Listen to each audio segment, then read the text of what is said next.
doing something different today.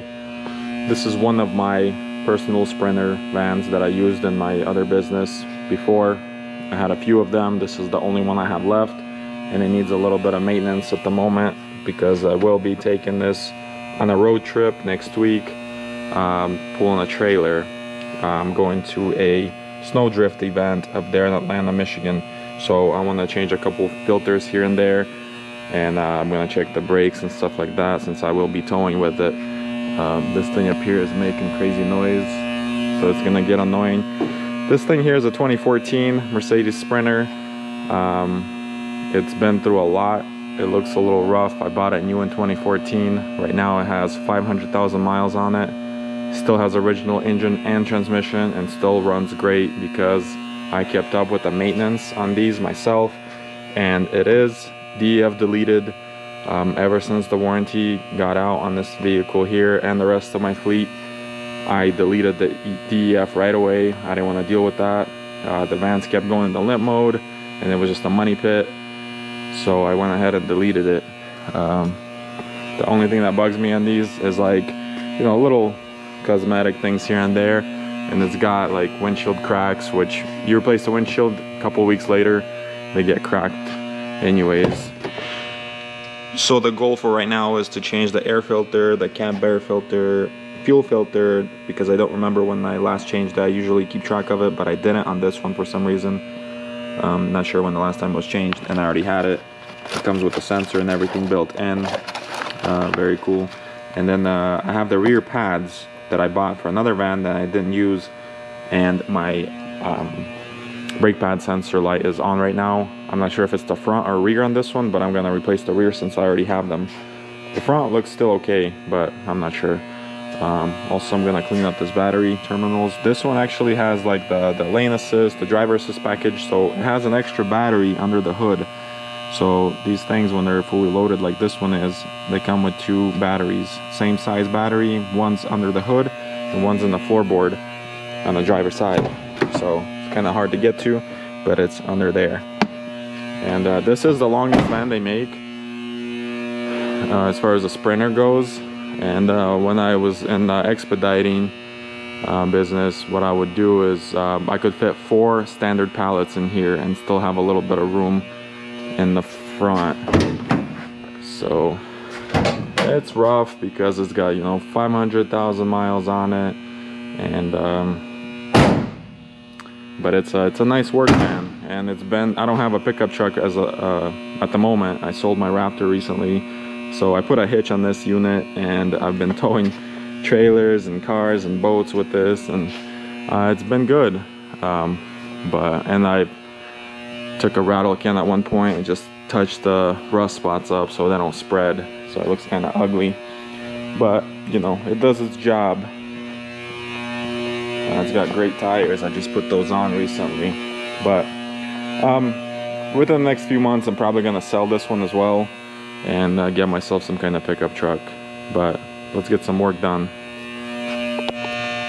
Gonna start with the easy one. The cab filter is on the passenger side, and it's not bolted in or anything, so what you do is you just pull the old one out, which looks kind of nasty. You toss that one, you get a brand new one, and you just snap it back in place. That way you can breathe better inside. And usually what I do is, there's always some kind of like trash in here, so I just take a vacuum and clean it up.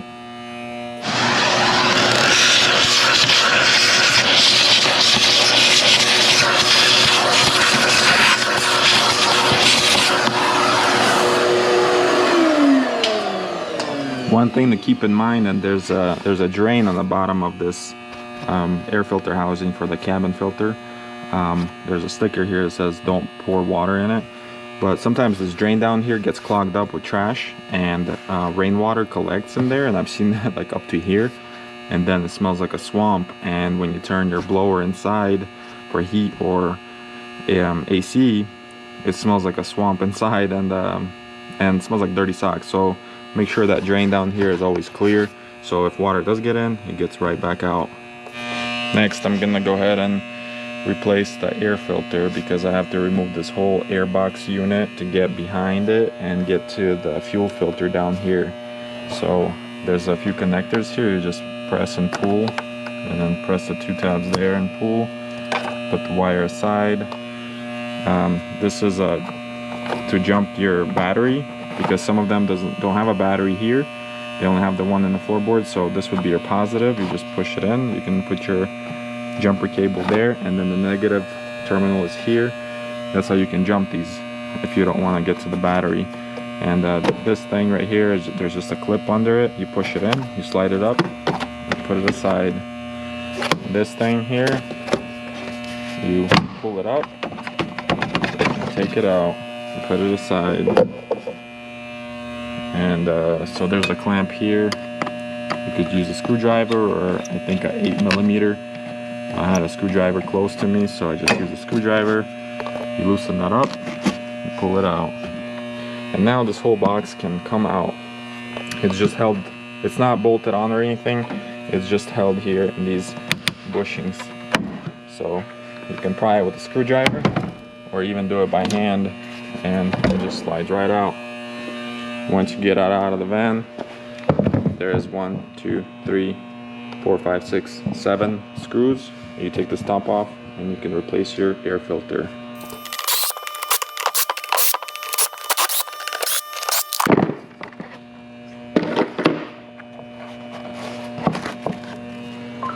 Well, and as you can see, this filter has seen better days, so put that aside.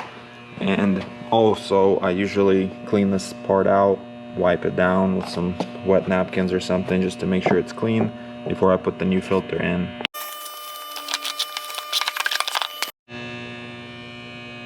So when you have multiple vans like this one here, what I did was I bought like filters, because all of them were the same engine except one. All of them were 3.0 turbo diesel, so I would just buy like, you know, 5 or 10 fuel filters, 5 or 10 of each filter, just to have them in stock, because you never know when you want to change it. And what I would do is I would just change the air filters, both of them, and the fuel filter every other oil change. I think it's a good idea, because if you take care of your vehicle, it's gonna treat you good. So, and like I said, this one here has 500,000 miles on it, original engine and original transmission. So to get to the fuel filter, it's over here hidden under the air box. That's why I removed it.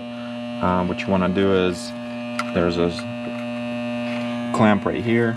Just loosen that up just to get you more room to work with.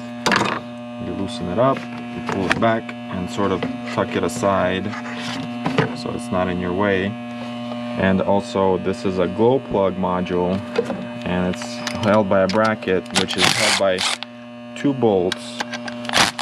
So you want to make sure you drop the bolt, just like I did. Luckily, it's easy to get. So there's a second bolt, and it broke off because it was rusted. That tells me that it's been a while since I changed this fuel filter. I usually, when I do this, I like to check play in the turbo, since it's right there. So you just put your finger on the shaft and just wiggle it, and this one seems to be good. And this is the original turbo still at 500,000 miles, not bad at all. And diesel engines, you know, they're dirty engines. As you can see, it's sort of black in there because this one has been deleted for the last, you know, 300,000–400,000 miles. And you can see that there's some oil residue here, which is sort of normal. These seals here, they tend to fail and they get dry over time and they seep oil. I'm pretty sure I replaced this one at some point, probably been a while, but it is leaking, and sometimes you just have to replace this because it gets filled with oil. I believe some people call it blow-by, and they just get filled up and they just seep oil through. Doesn't affect the boost or drivability in any way, but you will see some wet spots here and there. For 500,000 miles on this unit, I don't think it's bad at all. I mean, I've seen way worse with less miles. And so this filter is held by a bracket that's held by 3 bolts. I usually don't touch the bracket.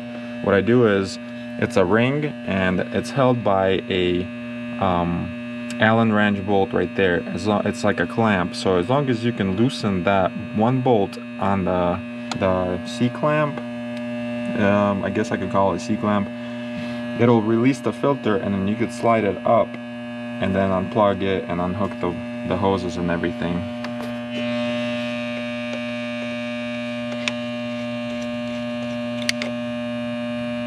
Now the hoses on this filter up here, they're different sizes, so one's bigger than the other, so there's no way you can hook them up wrong over here under the hood, so don't you worry about that. A lot of times I replace these clamps as well, just for extra insurance. So I loosened that C-clamp I was talking about, and now I can lift the filter and unplug the wire. It's been a while, so I'll have to pry it. There's a tab right here, you press on the connector and then just pry it back. So as long as you push that in, or you can just use a screwdriver on the other end and just pry it like that.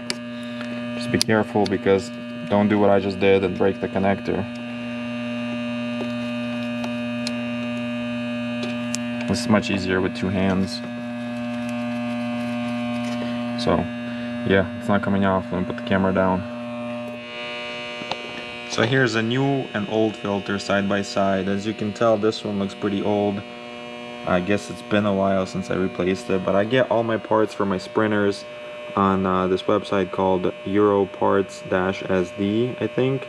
I'll link it below. And this company is in San Diego, California, but these are OEM parts, but cheaper than like a dealer would have them, and they last just as long as as you would get it from the dealer, but you're getting them almost half price. And even if you need them overnighted anywhere in the country, they can do that. Obviously you have to pay the extra shipping fee, but you know, when you're stranded in the middle of the states somewhere and you can't deliver the load or whatever, you gotta do what you gotta do, so you gotta overnight it. And you know, they're always there. I've been using them for 5-6 years, and they've been awesome. They ship things right away, send you a tracking number, and there's no problems. So I'm gonna go ahead and throw this filter in.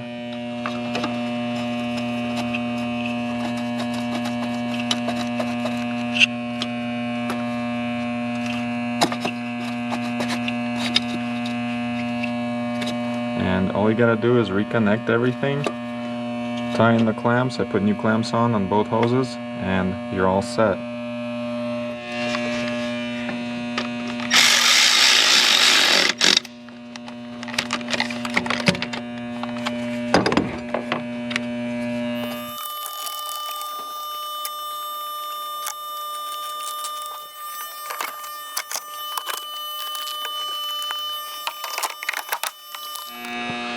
Alright, so regular maintenance has been done. Fuel filter, cab filter, air filter, check the oil. It was about a quart low, I added some. Power steering's a little bit low. There's a slight leak, I could see it from the bottom. No big deal, I just don't have any fluid here, but I'll top some off. To check the fluid for the power steering on the Sprinter, you just remove the cap. And as you can see here, it's just barely on the bottom of the dipstick, so it definitely needs to be topped off. I have some at home, I'll add it later. Usually I do like engine bay wash with like Purple Power. It's already late, I'm inside the shop, I don't want to do it. I'll do it next time. So let me jump on these rear brakes and get it done real quick. When carrying tools, always make sure they're closed. Awesome.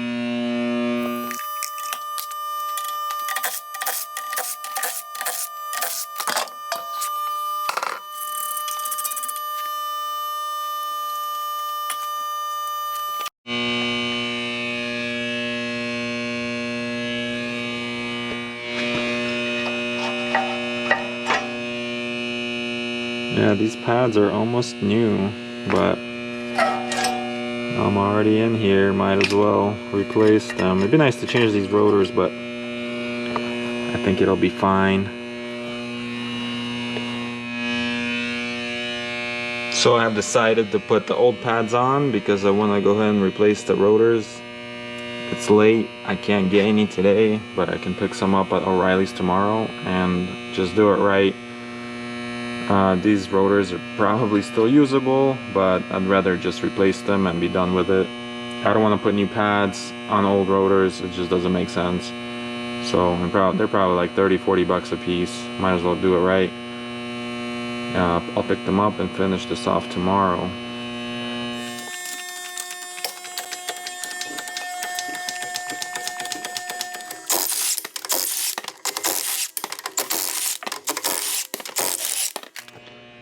So yesterday I took apart the driver's side rear, and today I took apart the passenger side first, just to show you what the rust situation looks like.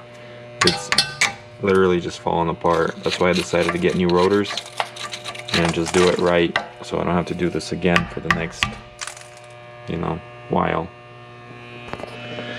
So the way I like to compress the caliper is I just jam a screwdriver in there and just pry it, and it squeezes the caliper in. It's hard to see, but so you just squeeze it in all the way before you remove the caliper. It's gonna save you some time.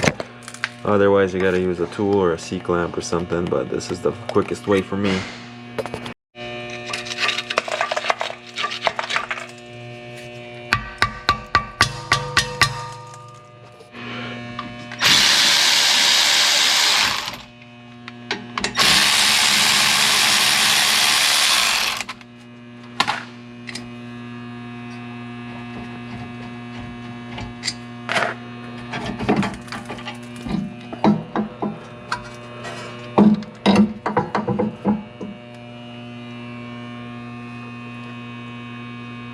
Oh wow, these things are seized up. See, they're still decent pads, maybe like 50% or so, but this one's like seized up. Wow.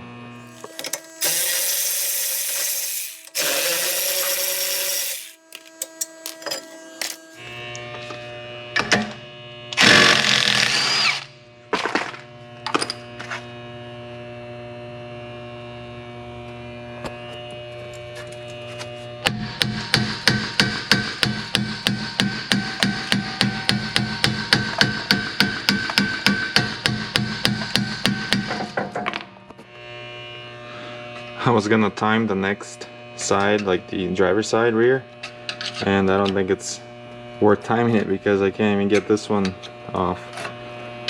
It's just so rusted.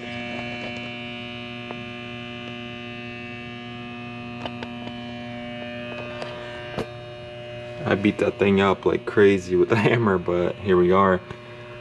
The e-brake pads, they're like falling apart a little bit, but I'm not about to change those for a couple reasons. I don't have them, they don't have them in stock, and so it looks like I'm not changing those pads. But I do have new rotors and pads that I'm gonna throw on here and just move on.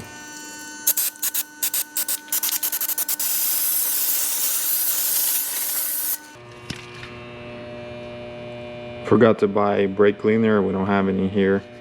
This will do.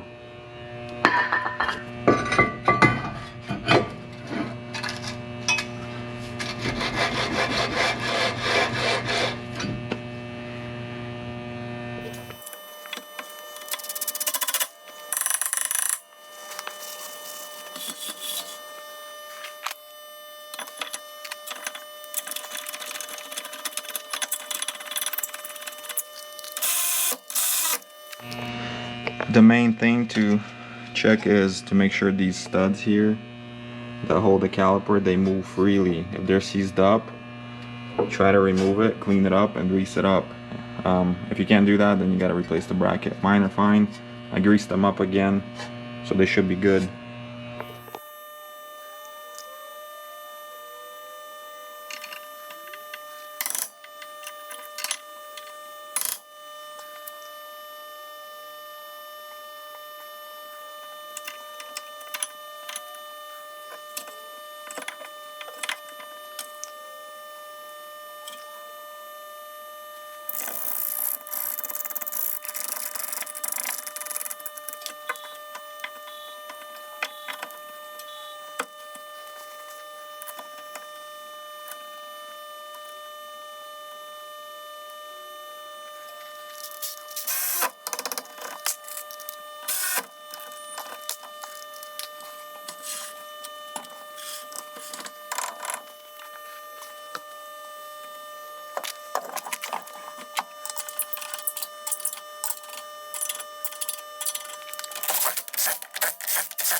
So I've got one side complete, and it's looking good. It's not rubbing or anything. It spins freely, and this is what it looked like.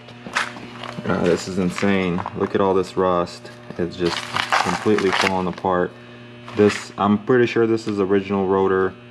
It's from a 2014 the Mercedes Sprinter 2500 in the rear. And original rotor, I changed the pads, I'm pretty sure, but I didn't change the rear rotors. That is what it looks like after 500,000 miles. I'm not gonna record the other side because I'm trying to get this done quick and get out of here. It's pretty late already. But hopefully this video helps someone out. As far as maintenance on these goes, as long as you keep up with it, these vans will run forever. Always stick to the right oil, which I've been using Mobil 1 on these the whole time, and I've never had issues. Now all I have to do is just replace this rear driver's side rotor and pads, and I'll be all set. Pretty sure the fronts are good, but I'm gonna double check before the trip next week. So stay tuned for more videos. Hopefully this helps someone out. Later.